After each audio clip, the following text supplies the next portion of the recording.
दोस्तों मैं फराज मलिक। 5 जनवरी 2021 हो चुका है। कुछ ऐसी खबरें सामने आ रही हैं जिसको सुनकर शायद आप डर सकते हैं। अगर आप गोदी मीडिया देखते हैं तो शायद आप डर सकते हैं, लेकिन हमारा मकसद आपको डराना नहीं है।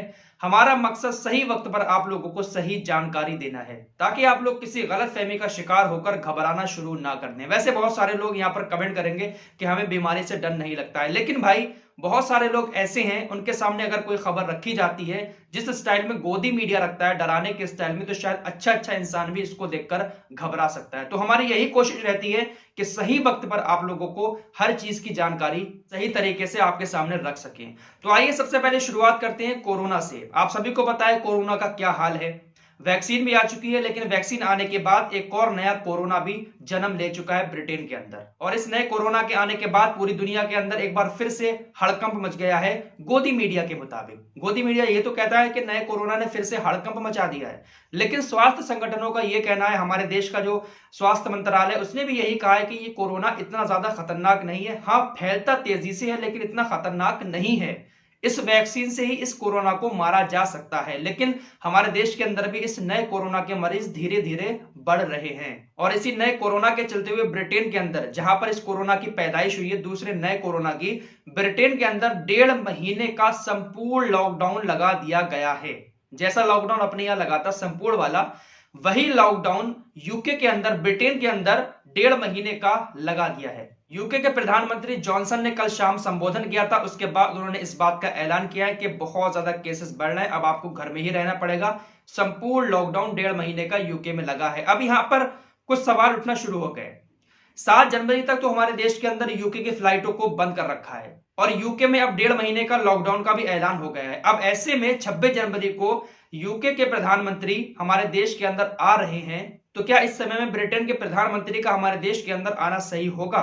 हमारे देश के प्रधानमंत्री ने 26 जनवरी को उनको मुख्य अतिथि के रूप में इनवाइट किया है अपने देश के अंदर। देखते हैं कि अब वो आते हैं या नहीं आते हैं। वैसे उनको ना ही आना अच्छा है। अगर वो यहाँ पर आ गए तो हो सकता है कि भाई कोई बड़ा खतरा लेकर यहाँ पर आ जाए। चलिए, ये हो गई नई कोरोना की बात। अब चलते हैं, एक और नई बीमारी हमारे देश के अंदर पनप सकती है, लेकिन इसको लेकर जिस तरीके से खबरें पेश की जा रही है कि एक और नया खतरा, कोरोना के बाद सबसे बड़ा खतरा आ चुका है हमारे देश के अंदर, उसका नाम है बर्ड फ्लू। राजस्थान, मध्य प्रदेश, झारखंड, हिमाचल प्रदेश, यहां पर कौवों की मौत हो रही है। बहुत सारे पक्षी यहां पर मर रहे हैं, जिसमें से सबसे ज्यादा कौवे हैं। तो कौवों की मौत को देखते हुए यह कहा जा रहा है कि हमारे देश के अंदर एक नई बीमारी आ गई है जो कोरोना से भी ज्यादा खतरनाक है, जिसको बर्ड फ्लू बताया जा रहा है। कौवों की मौत के फौरन बाद इस तरीके की खबरें चलने लगी थी कि हमारे देश के अंदर कोरोना से भी ज्यादा खतरनाक बीमारी आ चुकी है, जिसका नाम बर्ड फ्लू है। अब बर्ड फ्लू का जब नाम आता है हमारे देश के लोगों के सामने, तो उनका दिमाग सबसे पहले चिकन की तरफ जाता है कि हम चिकन खाएं या ना खाएं। तो देखिए, ऐसा कुछ भी अभी कोई सही तरीके से पुष्टि नहीं हुई है कि हमारे देश में ये जो कौवे मर रहे हैं, पक्षी मर रहे हैं, वाकई में बर्ड फ्लू है या फिर ये किसी ठंड की वजह से मर रहे हैं। अभी इस तरीके की कोई पुष्टि नहीं हुई। कहीं कहीं पर सैंपल चेक किए तो आया है कि हो सकता है कि ये बर्ड फ्लू हो, लेकिन पूरी तरीके से कंफर्म नहीं किया है किसी ने भी कि ये पूरी तरीके से बर्ड फ्लू आ चुका है हमारे देश के अंदर।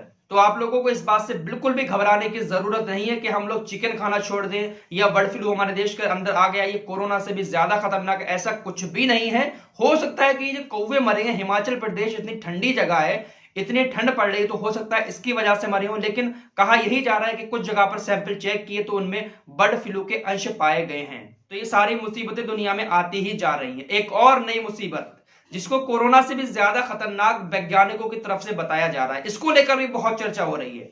लोगों ने काफी सवाल भी पूछे कि भाई कोई और नई बीमारी आ रही है जिसका नाम डिजीज एक्स है, कि ये कोरोना से भी ज्यादा खतरनाक है और कोरोना से भी ज्यादा तेजी से फैलती है। क्योंकि इस डिजीज एक्स को लेकर भी मीडिया पर कुछ ऐसी खबरें चलाई जा रही है कि कोरोना से भी एक बड़ी बीमारी दुनिया में आ सकती है ये कहा जा रहा है, लेकिन इसको पहले से ही लोगों के बीच पहुंचा कर डराना शुरू कर दिया है। तो इससे भी बिल्कुल भी डरने की जरूरत नहीं है।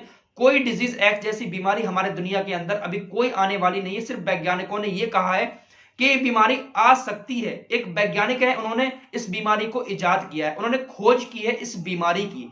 ये वैज्ञानिक भी इतने उल्टे सीधे काम करते रहते हैं, सच बताऊं ना, एक आम आदमी को इतना ज्यादा परेशान कर रखा है इन वैज्ञानिकों ने। यार जो चीज अभी आई नहीं है उस बीमारी को लेकर आप लोग फालतू में लोगों को डराना शुरू कर देते हैं कि ये बीमारी आई तो ऐसा होगा, ये बीमारी आई तो कोरोना से भी ज्यादा तांडव मचाएगी दुनिया के अंदर। भाई जो चीज आई नहीं है उसके बारे में आप लोगों को बता बताकर क्यों डरा रहे हो? WHO ने भी कहा है कि ये कोई बीमारी अभी आई नहीं है, हो सकता है कि कभी आए तो ये कोरोना से भी ज्यादा खतरनाक हो सकती है। बस इसी बात को मीडिया उठा लेता है और लोगों के बीच पहुंचाना शुरू कर देता है डराने अंदाज में। लेकिन ऐसी कोई भी बीमारी अभी तक हमारे देश के अंदर नहीं आई, और अगर आ भी गई है, जिसको लगता है आ गई है, तो भाई अभी से टीका बनाना शुरू करो ना, वैक्सीन बनाना शुरू कर दो इस बीमारी की भी।